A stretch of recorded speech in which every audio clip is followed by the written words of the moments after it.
Lo invito a que abra el Evangelio según San Lucas capítulo 23, versículos 39 al 43. La lectura dice de la siguiente manera: y uno de los malhechores que estaba colgado le injuriaba diciendo: si tú eres el Cristo, sálvate a ti mismo y a nosotros. Respondiendo el otro, le reprendió diciendo: ¿ni aún temes tú a Dios, estando en la misma condenación? Nosotros, a la verdad, justamente padecemos porque recibimos lo que merecieron nuestros hechos, mas este ningún mal hizo. Y dijo a Jesús: acuérdate de mí cuando vengas en tu reino. Entonces Jesús le dijo: de cierto te digo que hoy estarás conmigo en el paraíso. El tema lleva como título Gracia incomprensible. Los 4 evangelios capturan el momento de la crucifixión de Jesucristo, en donde toda persona sentenciada a morir tenía un final agónico. Primeramente eran castigados sin piedad con los látigos, lacerando y fracturando su cuerpo. Eran obligados a cargar la cruz o el travesaño en donde iban a ser crucificados. El peso del travesaño era aproximadamente de 75 kilos, mientras que el peso de la cruz era aproximadamente de 165 kilos. Los sentenciados cargaban la cruz o el travesaño desde el pretorio hasta Gólgota.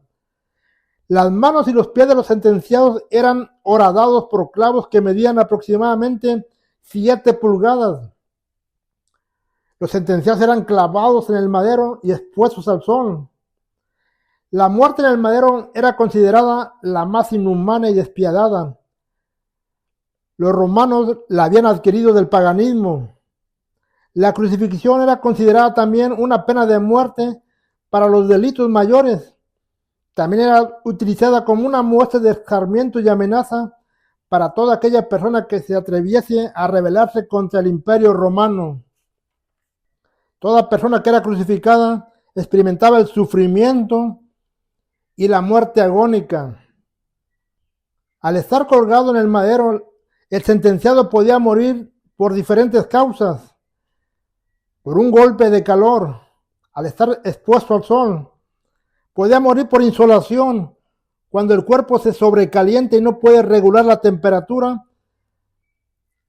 y la fatiga y la fiebre se apodera de la persona. También podía morir por un shock hipovolémico, que viene siendo la pérdida grave de sangre o de algún líquido, ocasionando que el corazón sea incapaz de bombear la suficiente sangre al cuerpo, dejando que los órganos dejen de funcionar. El sentenciado también podía morir por exaginación, es decir, por hemorragia grave producida por las lesiones, ocasionando problemas cardiovasculares. Aún también los sentenciados estaban expuestos a ser devorados por las aves que los merodeaban. Los soldados romanos acostumbraban a herir o a quebrar las piernas a las personas,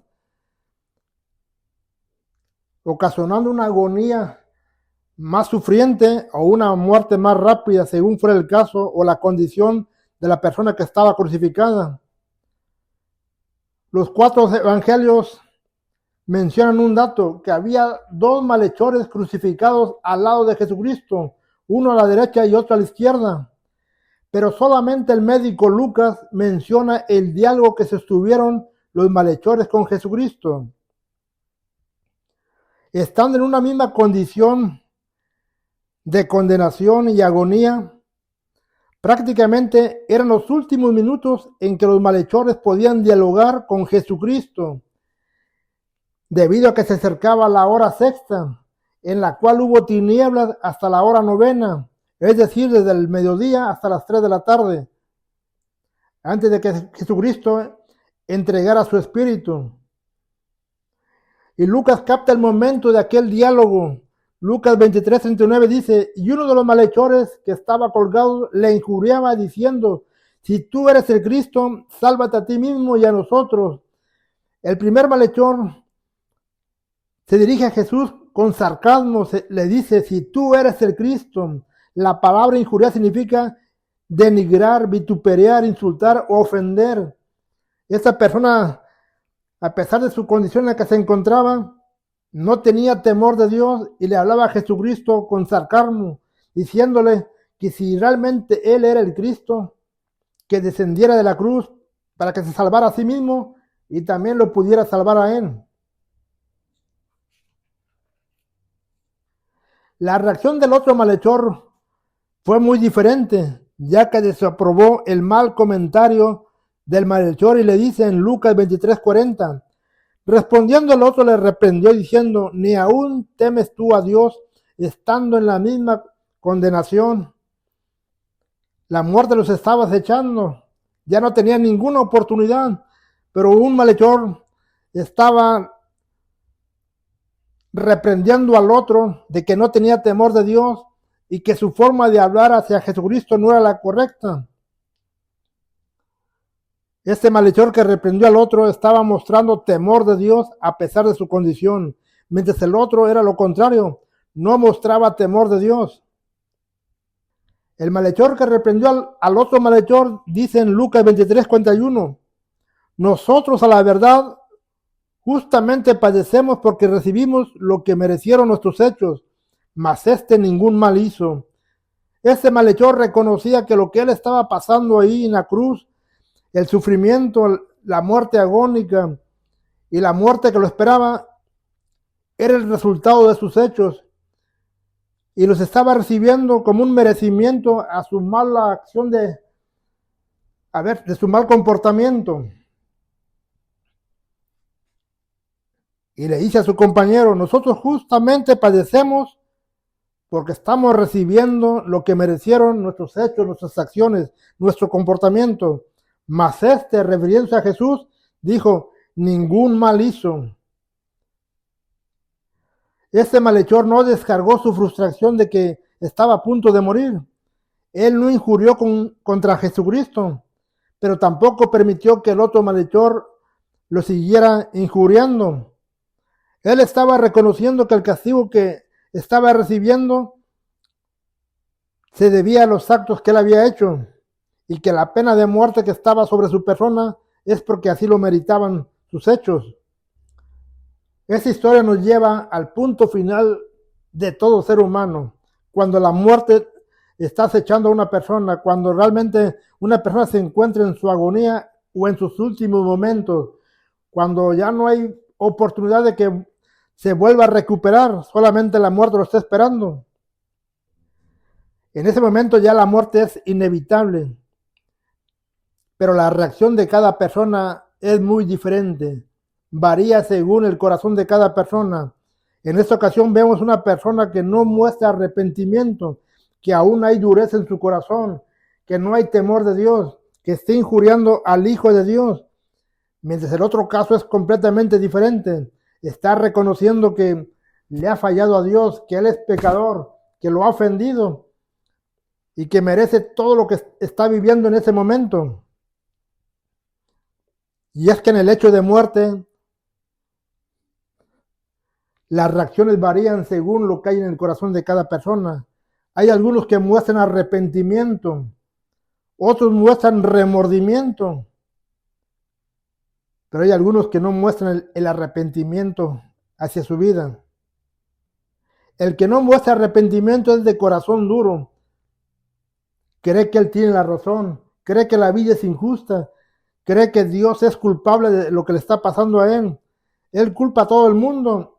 Él se considera una persona digna realmente y que no hay nada que lo pueda culpar ni condenar. No sabe reconocer su condición, no reconoce sus errores, no sabe arrepentirse, no sabe ponerse a cuentas. Pero también está la persona que muestra solamente remordimiento, es decir, que tiene un sentimiento de culpa, pero no quiere arrepentirse. Solamente hay un remordimiento en su conciencia porque sabe que ha actuado mal, pero no quiere cambiar su actitud. La culpabilidad lo puede afligir en ese momento, pero él sabe que si Dios le da una oportunidad, él va a volver a hacer lo mismo, porque no hay un arrepentimiento, solamente es remordimiento. Podemos ver en el caso de Judas, después de haber vendido al maestro, el remordimiento se apoderó de él, la culpabilidad, y no lo pudo superar y va y termina quitándose la vida.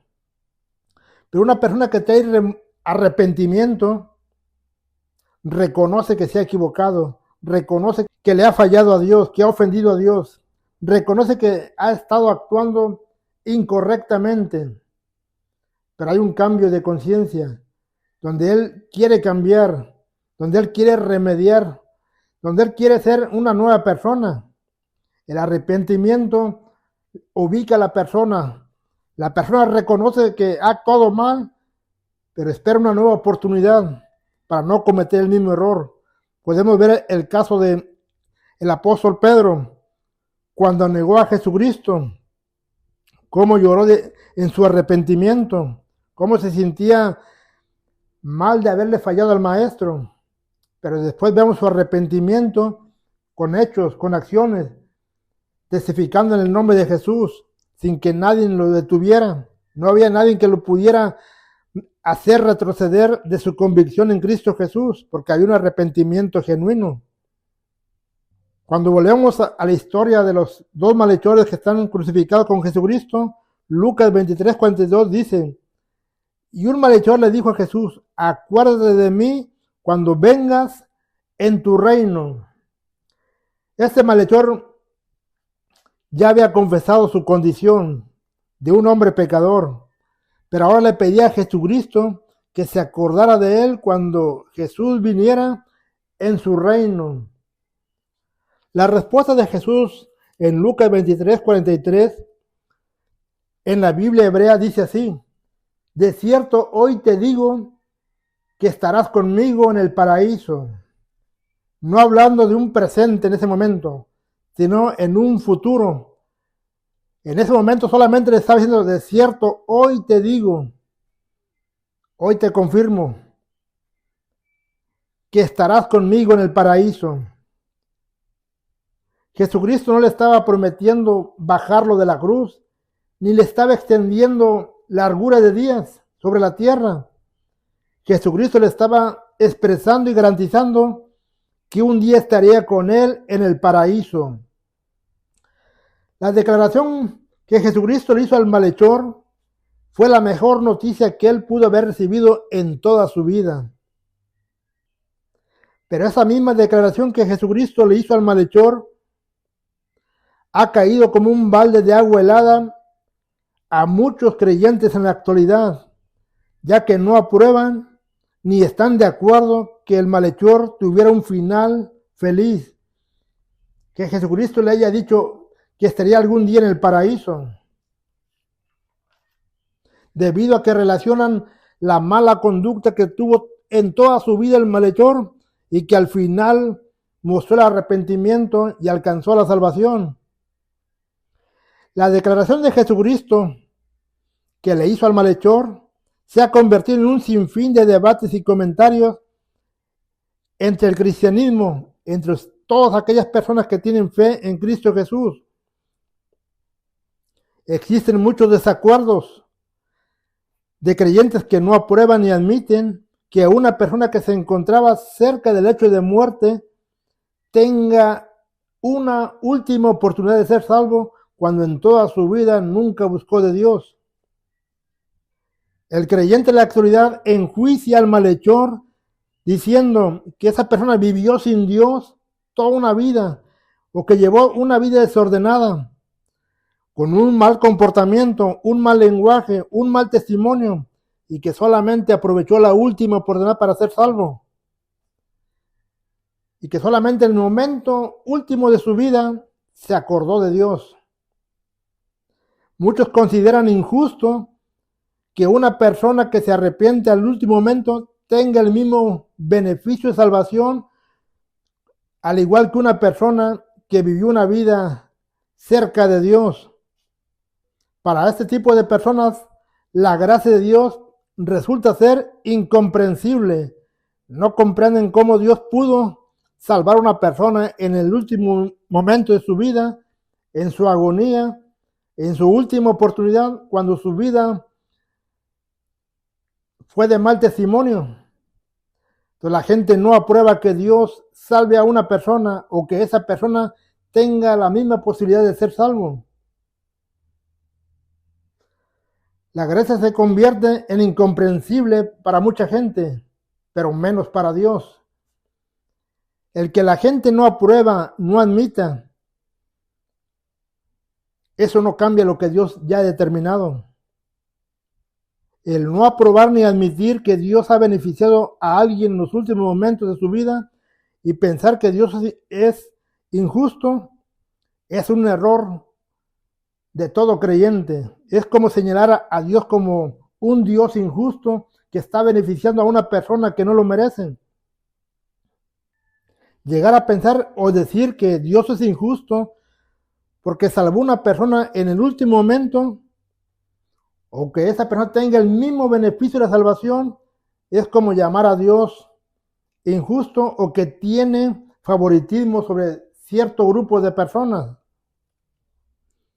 Pero la salvación no se obtiene por los años que alguien tenga como creyente. La salvación no se obtiene por antigüedad. La salvación no está condicionada a la cantidad de años que alguien tenga de vivir una vida en Cristo. La salvación es por gracia, no es por antigüedad, no es por el crecimiento espiritual, no es por su capacidad o por los dones que tenga. La salvación solamente es por gracia.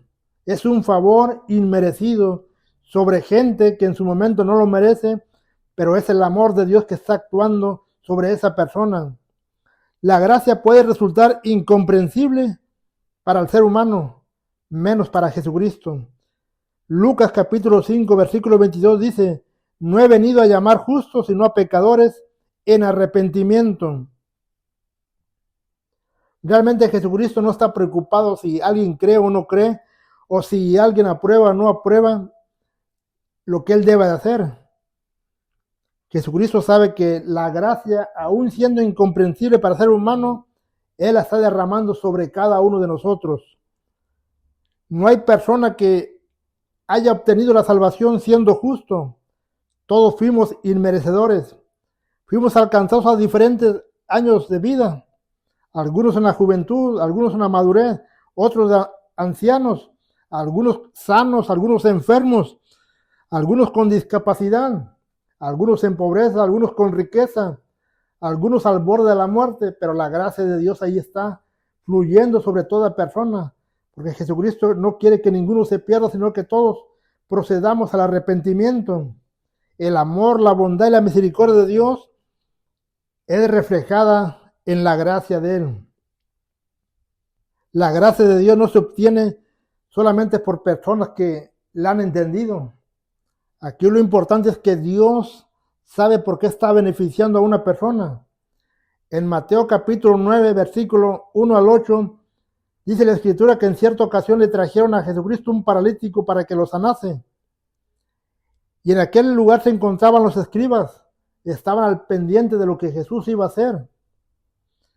Y antes de que Jesucristo sanase a aquella persona, le hace una pregunta a los escribas y le dice: ¿qué es más fácil decir? ¿Tus pecados te son perdonados? O decir, levántate y anda. Esa fue la cláusula que Jesucristo le puso a los escribas, que descifraran qué era más fácil, perdonar a una persona o levantarlo de su lecho. La respuesta de Jesús, antes de que respondan, dice: pues para que sepas que el Hijo del Hombre tiene potestad en la tierra para perdonar pecados, dijo entonces al paralítico: levántate, toma tu cama y vete a tu casa. Eso es lo que es la gracia de Dios. La potestad del Hijo de Dios en la tierra para perdonar pecados en la condición que se encuentra el hombre. El hombre puede estar viviendo los mejores días de su vida, pero en pecado, o puede estar condicionado a morir en un hospital. Pero ahí está la gracia de Dios, ahí está el amor de Dios para perdonar pecados y levantarlo y darle vida eterna. Jesucristo tiene toda la potestad en la tierra para perdonar pecados. y cada que extiende la salvación sobre alguien es porque lo ha perdonado de sus pecados. Para Jesucristo, el último minuto también cuenta.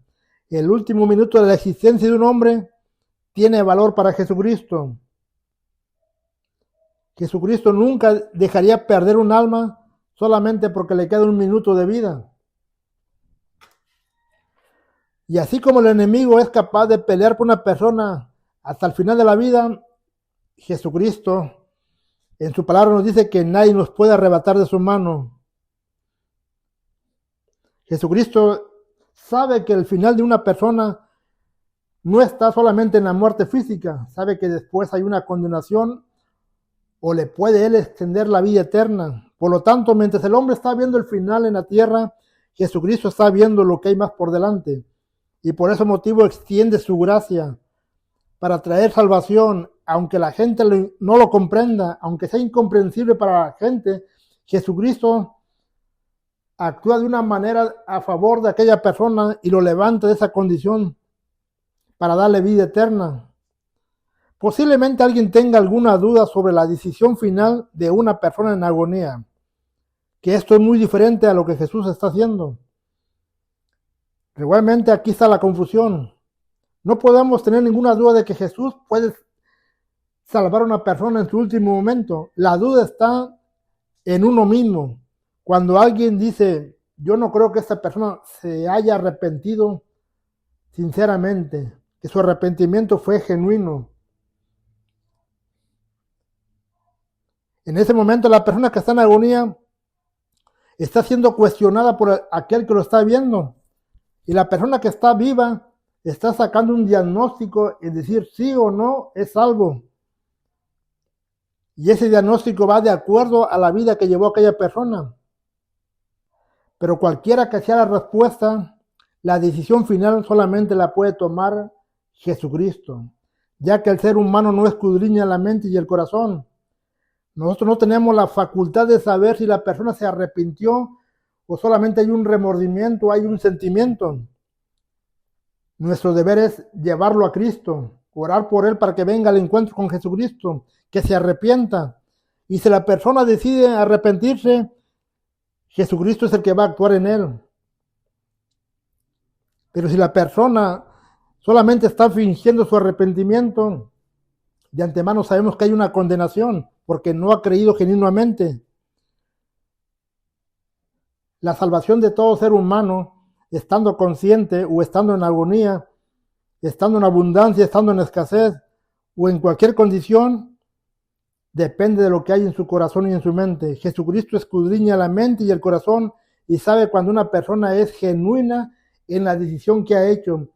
Jesucristo sabe si la persona realmente ha creído en él, que su fe es verdadera. Jesucristo se da cuenta si una persona solamente es emoción o solamente busca un beneficio y está pensando en que una vez que se ha levantado volverá a su estilo de vida. Pero Jesucristo no puede ser engañado. Jesucristo nunca se deja llevar por las apariencias. La decisión final de una persona no debe ser motivo de debates. Jesucristo se encarga de otorgar salvación o la persona se encarga de condenarse por haber rechazado la gracia de Dios.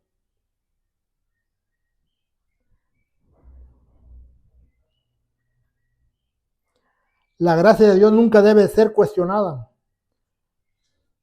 Algunos han llegado a mencionar que el malhechor que dijo, acuérdate de mí cuando vengas en tu reino, lo han titulado como el malhechor que se robó la gloria. Pero no existe ninguna persona que pueda engañar a Jesucristo, mucho menos que se pueda robar la salvación o la gloria. Jesucristo escudriñó el corazón de aquella persona que estaba a un lado de él. Jesucristo pudo verlo en la condición de condenación y saber si lo que él hablaba era realmente verdadero. Al final podemos darnos cuenta que esa persona mostró temor de Dios, reconoció que él estaba mal en su momento, lo reconoció como el Hijo de Dios, pero también lo reconoció como un rey, porque le dijo, acuérdate de mí cuando vengas en tu reino. Y solamente un rey puede poseer un reino. Pero igualmente él estaba mencionando el regreso de Mesías. Él dijo, cuando vengas en tu reino. No había incredulidad en aquella persona, había fe en aquella persona, sabía de lo que estaba hablando, sabía que Jesús un día iba a regresar con su reino, como el Mesías, como el Redentor del mundo, el Salvador del mundo. Sabía que Jesucristo un día regresaría como el Rey de Reyes y Señor de Señores. Bendiciones, hermanos. Dios me los bendiga.